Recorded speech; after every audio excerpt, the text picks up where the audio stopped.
Welcome back to another video, everyone. So today we're going to be talking about Crash of the Titans, the 6th main game in the series, and I believe it's the 14th, it was the 14th total Crash game at the time. Yeah, there's a lot of Crash games in the series, and not all of them are loved by the fans. Actually, quite a few of them have their fair share of haters for whatever reason, and Crash of the Titans is one of them. This game gets a lot of hate from the fans. You'll know what I'm talking about if you've been in any sort of Crash community or any comment section about the game. Of course, there's people that like it, but a lot of people just don't see it as a Crash game. It's nothing like the original trilogy, and even though it wasn't a sudden change, because we had games before Titans like Twinsanity, which was somewhat open world, we had Tag Team Racing, which was like half racing, half platforming, but Titans was just extra different to the point where, like, again, a lot of people just don't consider it a Crash game. So I decided to replay Crash of the Titans because I haven't played it in years. I played it a ton when I was a kid and I loved it, but do I still love it now? Do I still think it's a good game?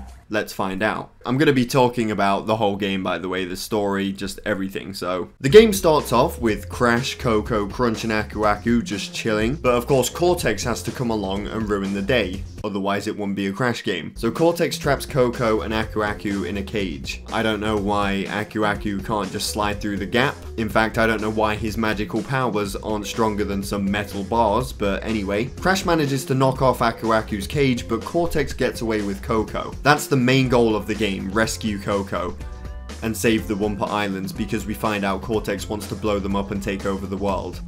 Of course he does. The way he plans on doing it is by using a machine called the Doominator, which Coco is helping them build because she got brainwashed. They need more help building it though, so they want to make an army of mutants to help them do it. But you're Crash Bandicoot and you're not going to let that happen. The first level is called A New Hop, and you have to find and free Aku Aku from the cage. And in this game, spinning isn't one of your only attacks anymore. You can still spin, except you get dizzy if you do it for too long. But the main attacking you'll be doing is with the fists. Crash can throw hands in this game, and when you collect enough mojo, you'll unlock an upgrade. You also do a lot of fighting with Titans in this game, hence the name, and in the first level you encounter one. The Spike. But we'll talk more about the Titans later. As far as gameplay goes, you have quite a bit to do in each level. While you're going through each level, there's certain challenges, mini challenges, and like collectibles and stuff that you can look out for. For example, there's voodoo dolls that you can find, which unlock some concept art. There's Mojo Room bonus levels, where if you can complete the challenge, you get rewarded with the Mojo Room voodoo doll. You get voodoo dolls when you encounter a new enemy, which gives you like a little character profile to check out. And at the end of the level, you either get a bronze, silver, or gold voodoo doll, based on whether or not you can complete the following 3 mini challenges, I guess you could call them. The first one is called Minion Master, which is killing a certain amount of minions. The second is finding and destroying all 3 spy bots, and the final one is Combo King, which is getting a high enough combo when fighting. So if you do all 3, you get a gold voodoo doll. Once you finish the level, you can then see all of the voodoo dolls that you've earned. You can also unlock character skins by killing a certain amount of enemies or hijacking a certain amount of Titans. Usually it's 50 for the more common Titans, like the Magmadon or the Sludge or the Ratsicle, and for the more rare Titans like Scorporillas, it's 15. I like this because it gives you, just another thing to work for in the levels, and not only that, but the skins are adorable. Anyway, back to the story. Crash and Aku Aku have a sneaky suspicion that Cortex is robbing Mojo from a nearby temple. They go over and explore the temple, and they find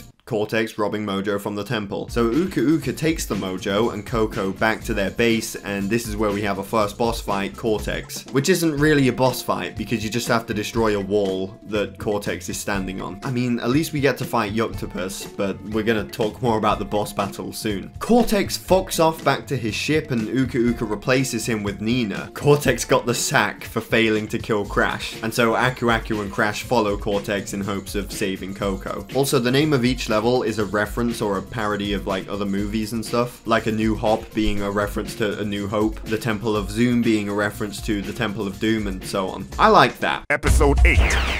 Life's a Beach. I think now is a good time to talk about the Titans, since at this point in the game we've encountered quite a few of them. This is what most of the game is based on, hijacking Titans and using their powers and abilities to help you. The way it works is, if you beat the crap out of them, you can hijack them. And let me just say this, thank God for that golden mask thing that you can find. It doesn't last very long, but when you have it, you can knock out any Titan in one kick. That saved my life so many times during my replay. But yeah, I liked this aspect of the game. I liked being able to play as these different Titans. Each one had different attacks and abilities, even though some of them just felt like they were copy and pasted, like Snipe, Stench, and Electric.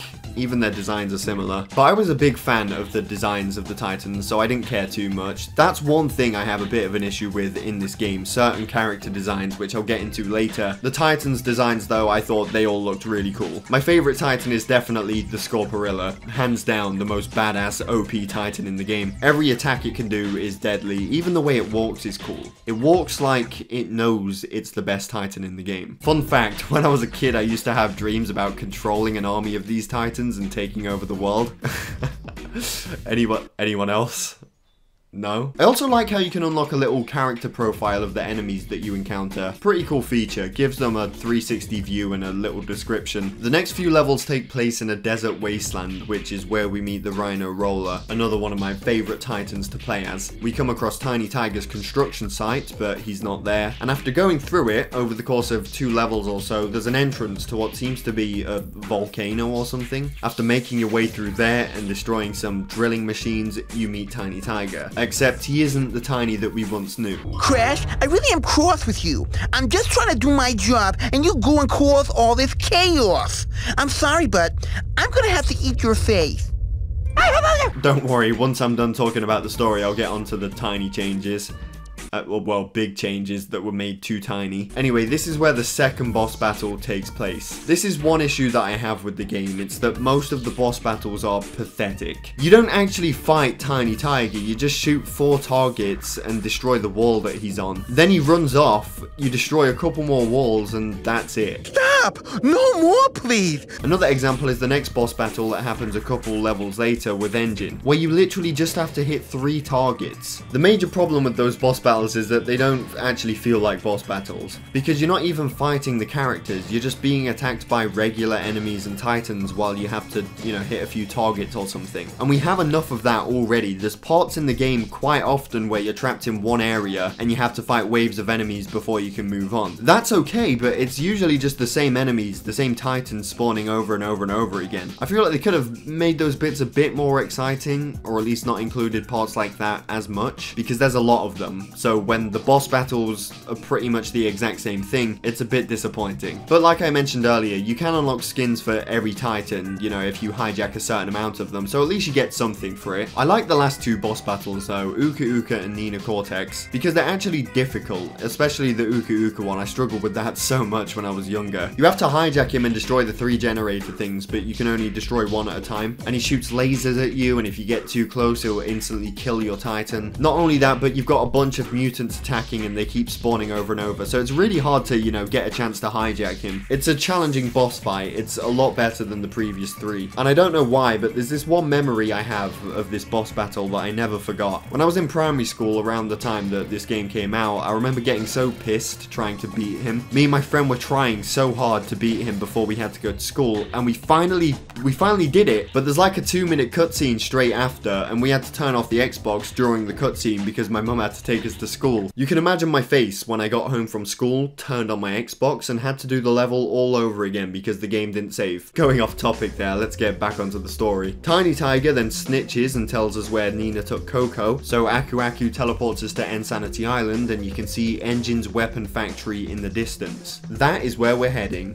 Why Aku Aku couldn't have just fucking teleported us there, I have no idea. Over the next few levels, we work our way through the jungles and the beaches as we get closer to the factory, and when we finally get to the entrance, we have to face off against the Scorporilla to bust open the door. Now that we're in the ship, we have to locate Engine, and I liked these levels where you have to go through his ship. Kind of reminds me of Twinsanity a little bit. There's a few things that remind me of Twinsanity in this game actually, like being able to skate on Aku Aku while dodging bombs and stuff. Major Twinsanity vibes. While you're working your way through the factory, you can hear Engine talking through the intercom, just telling his minions to kill Crash and giving out other important announcements. Also, please note that Friday is Hawaiian Shirt Day. We eventually find Engine, and this is where the disappointing boss battle happens, which I spoke about earlier. He tells us to go find Uka Uka's base because that's where they make the mutants, and there's a chance that Coco will be there too. Which she is, but Uka Uka senses that Crash is nearby, so Nina escapes with Coco, and it's Uka Uka's job to kill Crash. Can't fail now after sacking Cortex, mate. So now we have to go find Uka Uka's tree base. Some pretty fun levels leading up to it. There's a new Titan introduced called the Battler. Just in general, I really like the the location and the aesthetic of these levels, then we finally make it. We finally get to the entrance to his base. You're in this massive lair. You can see mutants trapped in cages being worked on. You meet another new titan called the Electric. Again, it's not much different from the Snipe or the Stench, but at least it looks cool. And then you get closer and closer to Uka Uka by using floating platforms and destroying any bombs along the way. And that's pretty much the majority of that level, other than the boss fight at the end of it. I feel like they could have added a bit more to that bit. Maybe some rope swinging or some climbing, or I don't know, just a bit more than just a few floating platforms. When you eventually find Uka Uka, he uses the Evolve Array and gives himself a body. Everybody gangster until Uka Uka gets a body. I've already spoken about this boss fight, definitely the best and hardest one in the game. I still had trouble defeating him this time around. After you beat him, he says that Nina's about to activate the robot, so Aku Aku teleports us as far as he can onto it, and that's where the final 3 levels take place. The first level, you're going through this very fancy section, mostly full of portraits of Cortex. All it is pretty much just walking through the hallways, killing enemies. After you get out of there, you go further inside, where you can actually see the Doominator being worked on. I love levels like this. It reminds me of the boiler room from Twinsanity. Then you make it onto the final bridge, the entrance to the Doominator control room thing. You bust in with the Scorporilla and you face Nina. Well, Arachnina, because Nina would not stand a chance against the Scorporilla. The boss fight is very similar to the Uka Uka one. You just have to hijack the Titan and destroy 3 cog things one at a time. Literally the exact same thing, it's just a little less difficult. But after you beat Arachnina, that's it. You've saved the day. Nina is defeated, Coco is free, the Doominator is shut down,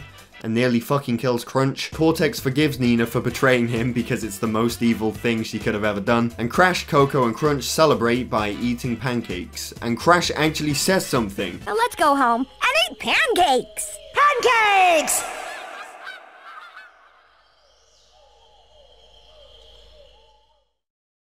I loved this ending, just Crash saying pancakes and the look he gives afterwards. I thought it was great. Not sure where Aku Aku was though at this bit. You can see him in the cutscene, you know, in the robot after you defeat Nina, but he doesn't get out. But yeah, that's the story. Cortex bad, Crash saved the day. That's not a bad thing at all though. Crash isn't supposed to have a complex, deep lore story. I thought the plot was fine, and replaying the game again was quite fun. I enjoyed the experience overall. Like I said earlier, there are slow, repetitive parts at times, but not to the point where it stopped me from enjoying the game. 3 of the 5 boss battles were weak too, which was a shame. Speaking of bosses, this is a good time to mention one of the other things that I disliked about the game. Some of the character designs, pretty much all of them were different, some more than others. I liked Crash's design, Crunch and Coco didn't bother me. I don't mind Cortex's design. Nina though, not a fan of how she looked in this game. Tiny Tiger, what even the fuck happened to him? He had a whole personality and design change. He was reinvented.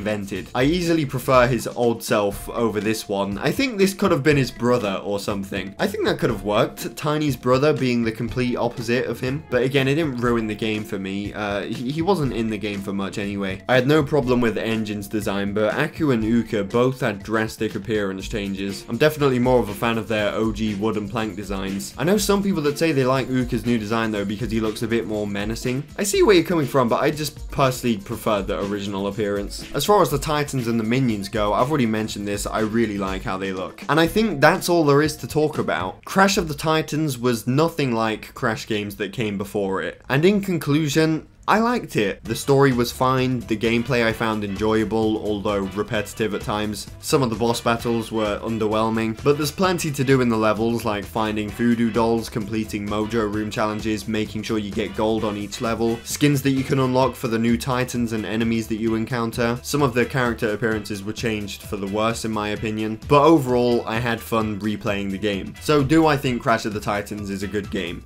Yes, I do. Keep in mind, I'm just talking about my personal experience with the game. I'm not a professional game reviewer or anything. If you don't like this game for whatever reason, then that's fine. But yeah, that's going to be pretty much it for this video, everyone. I'm going to be doing more of these longer review-styled videos soon. The next one's going to be about Crash Tag Team Racing, so look out for that. I have to replay the game first, though, so it might be a week or two, maybe next week. And I plan on doing one for every other Crash game as well, especially Mind Over Mutant, because I haven't played that much at all. Everybody says says that it's bad, but I'm gonna go into it with an open mind and see what it's all about. But not until I do Crash Tag Team Racing. I can't wait to replay that again. But yeah, let me know down below what you thought of Crash of the Titans. Did you enjoy it? Did you hate it? Did you think it was good or bad? Let's start a discussion down below, lads. With that being said, thank you for watching. Definitely subscribe if you're new here, and I will see you all in my next video. Pancakes!